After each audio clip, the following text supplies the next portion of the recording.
Option prism के आधार व ऊंचाई पर। तो इसमें 26 का ऑप्शन सही है। इसके बात करती है क्राउन कांच और फ्लिंट कांच जो होता है, ठीक है, तो पढ़ रखा होगा सभी ने, तो ये डिपेंड करती है उसी क्षमता के ऊपर में। तो ये प्रिज्म के पदार्थ पर सही ऑप्शन आपका यही रहेगा। 27 में आइए, दृश्य प्रकाश के वर्णक्रम की तरंग दर परास की सीमाएं कितनी हैं। तो इसमें जो ऑप्शन आपका दे रखा है वो आपसे ऑप्शन 4000 से 8000, 2000 से 2100 नहीं, ऑप्शन आपका सही है 4000 से 8000 एंगस्ट्रॉम। मैं क्वेश्चन थोड़ा फास्ट ले रहा हूँ क्योंकि काफ़ी कुछ तैयारी हम लोगों को करनी है और अभी ये तैयारी पर्याप्त नहीं है। ये अभी देख रहे होंगे थोड़ा उतना ज़्यादा हार्ड क्वेश्चंस नहीं है, उतने ज़्यादा टिपिकल क्वेश्चंस नहीं है, लेकिन हाँ बेसिक कॉन्सेप्ट है, बेसिक नॉलेज है, इनके बिना आप आगे नहीं बढ़ सकते। किसी भी कंपटीशन एग्ज़ाम के लिए आप ये सब प्रिपेयर कर लीजिए। चलिए स्टार्ट करते हैं। 28 पर निम्नलिखित में कौन सी तरंग दर अवरक्त प्रकाश की तरंग दर क्रम की है, ठीक है ना। तो अवरक्त प्रकाश की तरंग दर इंफ्रारेड जो लाइट है स्पेक्ट्रम है, ठीक है ना। तो 28 में जो इसमें ऑप्शन आपको थोड़ा याद करना पड़ेगा, तो इसमें 10⁻⁻4 सेंटीमीटर जो उसको बिलोंग करती है। 29 पे अवरक्त वर्णक्रम स्थित होता है, कहाँ पर स्थित होता है, उसकी पोजीशन कहाँ पर होती है, लोकेशन कहाँ पर होती है। तो रेडियो तथा माइक्रो तरंग क्षेत्र में, परावैंगनी क्षेत्र में, दृश्य क्षेत्र में या एक्स किरण क्षेत्र में। तो उसमें सही ऑप्शन है आपका आ, रेडियो तथा माइक्रो तरंग क्षेत्र में। 30 में देखें, लाल प्रकाश पीले प्रकाश से भिन्न कैसे होता है, क्या चाल में अलग होता है, आवृत्ति में अलग होता है, तीव्रता में या तीक्ष्णता में। तरंग दैर्घ्य तो दे नहीं रखी है, तो इसमें आपका ऑप्शन सही रहेगा चाल में इसका मान अलग या भिन्न रहता है। तो क्वेश्चन नंबर 31 पे आते हैं। दृश्य प्रकाश में हवा की चाल, हवा में कितनी चाल होती है, दृश्य प्रकाश की हवा में कितनी चाल होती है, यानी वही प्रकाश की चाल स्पीड ऑफ लाइट वैक्यूम में सभी को पता है 3 × 10⁸ होती है, वही हवा में भी होती है। तो इसमें ऑप्शन आप सही करेंगे 3 × 10⁸ मीटर पर सेकंड। तो जैसे मैं कह रहा था ये क्वेश्चन आपके हर एक एग्ज़ाम के लिए इंपॉर्टेंट है, तो प्लीज़ शेयर करिएगा सभी स्टूडेंट्स को जो भी साइंस की परीक्षा दे रहे हैं, साइंस से रिलेटेड किसी भी एग्ज़ाम के लिए ये सभी वीडियो 2 मोस्ट इम्पॉर्टेंट हैं। तो आप अगर किसी का भला करना चाहते हैं तो प्लीज़ इन वीडियोज़ को शेयर कीजिए जिससे सभी लोगों को फ़ायदा हो सके।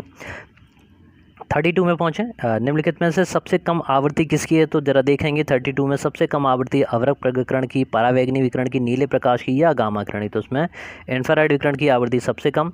निम्नलिखित में सबसे कम तरंग दैर्घ्य का विकिरण कौन सा है। एक्स किरणें दे रखी हैं, लाल केवल लिखा हुआ था तो यहाँ पर दृश्य प्रकाश में आएगा, ठीक है। तो यहाँ पर ध्यान रखिए दृश्य प्रकाश या विजिबल रेडिएशन के लिए कर रखा है। ऑप्शन में देखें रेडियो है और परावैंगनी। तो 33 का जो आंसर आपका एक्स किरणों की जो विकिरण है उसका तरंग दैर्घ्य सबसे कम होता है। 34 में आइए, किसी माध्यम में प्रकाश की चाल कितनी होती है। तो प्रकाश की चाल सबसे जो अधिक होती है वो यहाँ पे CA/μ, यहाँ पे केवल C दिखाया है तो ये A से यहाँ पर एयर दिखा दी है, ठीक है। तो यहाँ पर ऑप्शन आपका सही है CA/μ। उस मीडियम में प्रकाश की चाल अपॉन उस माध्यम का अपवर्तनांक जिसको यहाँ पे म्यू से रिप्रेजेंट किया है, दिखाया है। अगले प्रश्न पर आते हैं।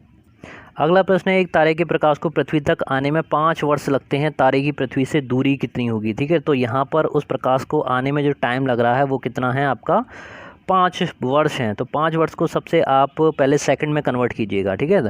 तो 5 वर्ष को जब आप सेकंड में करेंगे तो 5 × 365 365 दिन, 365 के बाद में कितने इसमें डेज़ होंगे 24 का मल्टीप्लाई कीजिए, सॉरी ये आपका 24 आवर्स का मल्टीप्लाई हुआ, ये आपके आए घंटे में चेंज हो गए, ठीक है। अब ऐसा आपको मिनट में चेंज करना पड़ेगा, तो मिनट में चेंज करने के लिए 60 का मल्टीप्लाई, और मिनट को फर्दर चेंज करने के लिए सेकंड में आपको चेंज करना पड़ेगा 60 का मल्टीप्लाई, ठीक है। तो ये टोटल सेकंड आ गए, इतने सेकंड हो गए 5 साल में। अब इसमें कितनी डिस्टेंस होती है, डिस्टेंस इक्वल्स टू होता है स्पीड इनटू टाइम। तो इसमें प्रकाश की चाल का मल्टीप्लाई कर दीजिए तो किसके बराबर होता है 3 × 10⁸ के इक्वल होता है। तो अब आपको क्या करना है, ये आपका होमवर्क है, इन सभी का आपस में आपको क्या करना है मल्टीप्लाई करना है और कमेंट बॉक्स में जाकर मुझे बताना है कि आपका answer which one is correct, ठीक है। मैं ऑप्शन बताता हूँ। तो इसमें ऑप्शन इसके सामने है, आ देख लीजिएगा 10⁻6 किलोमीटर, और बा है 4.65 10⁻13 किलोमीटर, 10⁻8 किलोमीटर और 3 × 10⁻10 किलोमीटर, ओके ना। तो वैसे तो आंसर सामने ही है, आप लोग थोड़ा सा प्रयास करिएगा तो बिना कैलकुलेशन के भी कर सकते हैं, ओके। एक चीज़ और ध्यान रखिएगा, मीटर को किलोमीटर में कन्वर्ट कर लीजिएगा क्योंकि यहाँ पर आंसर दे रखे हैं किलोमीटर में। 36 पर आते हैं। सिनेमा हॉल के पर्दे व प्रोजेक्टर के बीच की दूरी 5% अगर बढ़ा देते हो तो पर्देपन तीव्रता कितनी हो जाएगी। तो पर्देपन तीव्रता का जो मान है वो I प्रोपोर्शनल 1/r² के अकॉर्डिंग चलता है। तो इसमें जब हम परसेंटेज एरर निकाल रहे होते हैं, परसेंटेज तीव्रता निकाल रहे होते हैं, तो यहाँ पर सीधा सीधा मान हम डेल्टा I/I और इंटू 100 इक्वल्स टू 2r, ठीक है ना, 2 delta r upon r into 100। तो यहाँ पर 5% आ जाएगा इस पूरे की वैल्यू, तो 2 इंटू 5 का जब वैल्यू का मल्टीप्लाई करेंगे तो आपको सीधा सीधा मिलेगा 10%। तो 10 में आपका कौन सा क्वेश्चन ऑप्शन इसके लिए कह रहा है, तो इसमें 36 का ऑप्शन चाहिए आपका 10% आपकी घट जाएगी, दूरी बढ़ाएंगे तो तीव्रता उसकी घट जाएगी, रेसिप्रोकल है। ओके, 37 पे आते हैं, रेगिस्तान में मरीचिका का बनने का कारण कौन सा है, तो प्रकाश का आपका पूर्णतः परावर्तन। ओके, ये ऑप्शन आपका करेक्ट है। अपवर्तन होता है लेकिन वहाँ पर अपवर्तन की घटना है, जब क्रांतिक कोण का मान 90 डिग्री से अधिक हो जाता है तो प्रकाश उसी माध्यम में वापस लौट जाता है। ये वाली घटना आपकी पूर्णांतरिक या टोटल इंटरनल रिफ्लेक्शन कहलाता है। तो यही मरीचिका बनने का कारण है। तारों का टिमटिमाना भी इसी का कारण है। हीरे में किसी प्रकाश किरण का चमकना, ठीक है ना, हीरे का चमकना भी इसी का एग्जाम्पल है। तो क्वेश्चन नंबर 38 पर आते हैं। सावन के बुलबुले का श्वेत प्रकाश में रंगीन दिखाई देना। जो सावन का बुलबुला कभी आपने उसको देखा हो तो वो कलर दिखाई देता है। तो कलर दिखाने के लिए वहाँ पर ऑप्शन, मतलब उसमें कौन सी फिनोमेना होती है, कौन सी घटना होती है, तो देखिएगा अपवर्तन है, परावर्तन है, विवर्तन है या व्यतिकरण। इंटरफेरेंस इसका सही आंसर है सा। 38 का सा सही पे लगाएंगे, व्यतिकरण इसका सही आंसर होगा। क्वेश्चन नंबर 39, प्रकाश क्वांटम सिद्धांत के अनुसार प्रकाश का संचरण कैसे होता है। ठीक है, तो क्वांटम सिद्धांत थ्योरी दी गई थी। उस थ्योरी में ये बताया गया था कि प्रकाश ऊर्जा के छोटे छोटे बंडलों या पैकेटों के रूप में चलता है और एक पैकेट की जो एनर्जी होती है वो इक्वलिटी एच न्यू के बराबर होती है। और इस एच न्यू को ही हम फोटोन कहते हैं। इसकी एनर्जी ऊर्जा पैकेट या फोटोन के रूप में चलता है। यही क्वांटम सिद्धांत है, बाकी मैकेनिकल थ्योरी नहीं है। ठीक है ना, विद्युत चुंबकीय तरंगों का भी अलग कॉन्सेप्ट है, या फिर सभी के द्वारा नहीं। तो इसमें सही ऑप्शन आपका ऊर्जा पैकेटों या फोटोनों के रूप में। 40 पर आते हैं। इंटरफेरोमीटर के सिद्धांत पर आधारित है। तो 40 वाला क्वेश्चन आप देखेंगे तो प्रकाशीय पथ पर है, आयाम विभाजन पर है, यानी एम्पलीट्यूड डिस्ट्रीब्यूशन पर है, तीव्रता इंटेंसिटी या आवृत्ति दा फ्रीक्वेंसी के ऊपर। तो इसमें सही ऑप्शन आपका आयाम एम्पलीट्यूड आयाम विभाजन के ऊपर डिपेंड करता है। 41 पे आइए। प्रकाश के विवर्तन के लिए स्लिट की चौड़ाई का मान किसके बराबर होना चाहिए। विवर्तन की जो घटना है, प्रकाश किसी तीक्ष्ण किनारे पर मुड़कर हल्का सा मुड़ जाता है, पड़कर थोड़ा सा मुड़ जाता है, इस घटना को डिफ्रैक्शन या विवर्तन कहते हैं। तो इसमें पूछ रहे हैं कि जो प्रकाश स्लिट की जो चौड़ाई है वो लगभग उसकी कितनी, जो प्रकाश आपतित हो रहा है उसकी तरंगदैर्घ्य के साथ उसका क्या संबंध होना चाहिए। तो इसमें यही है कि लैम्डा से अधिक हो, लैम्डा से अधिक हो, या प्रकाश की लैम्डा की कोटि की हो, या लैम्डा/2 की कोटि की हो। तो इसमें सही ऑप्शन है प्रकाश की लैम्डा की कोटि की होनी चाहिए। 42 पर देखते हैं। ध्रुवण कोणों और अपवर्तनांक म्यू का सही संबंध। Mu equals to 10 theta, Brewster का लॉ।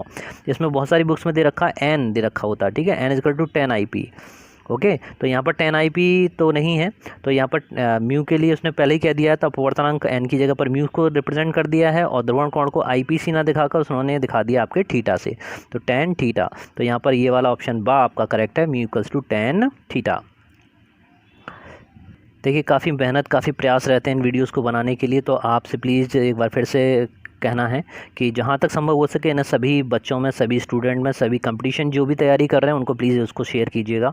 और एग्ज़ाम में जाने से पहले इन क्वेश्चंस को एक बार ज़रूर रिवाइज कर लीजिएगा।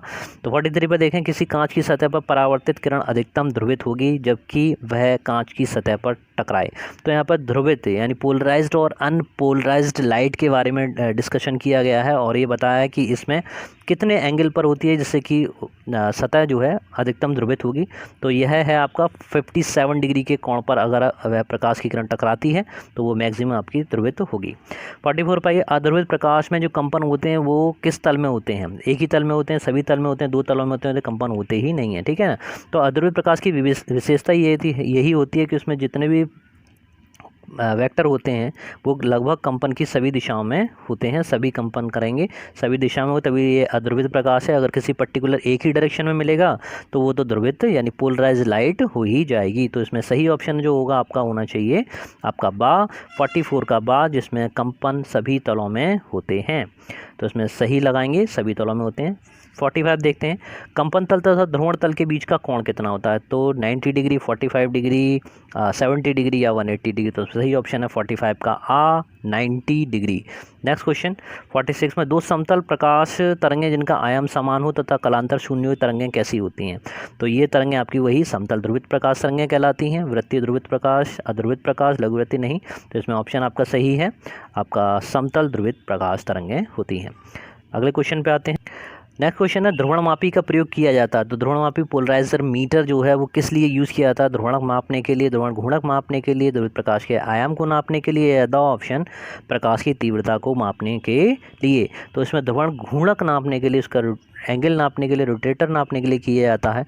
तो इसमें ऑप्शन आपका सही है, ध्रुवण घूर्णक नापने के लिए। 48 निम्नलिखित में ऋणात्मक एक अक्षीय क्रिस्टल कौन सा है? तो अक्षीय क्रिस्टल की बात पूछी गई है इसमें। तो इसमें आपका ऑप्शन सही है, देख लीजिए, कैल्साइट दे रखा है, क्वार्टर्स है, क्वार्टराइज है, या उपयुक्त तीनों, ठीक है ना।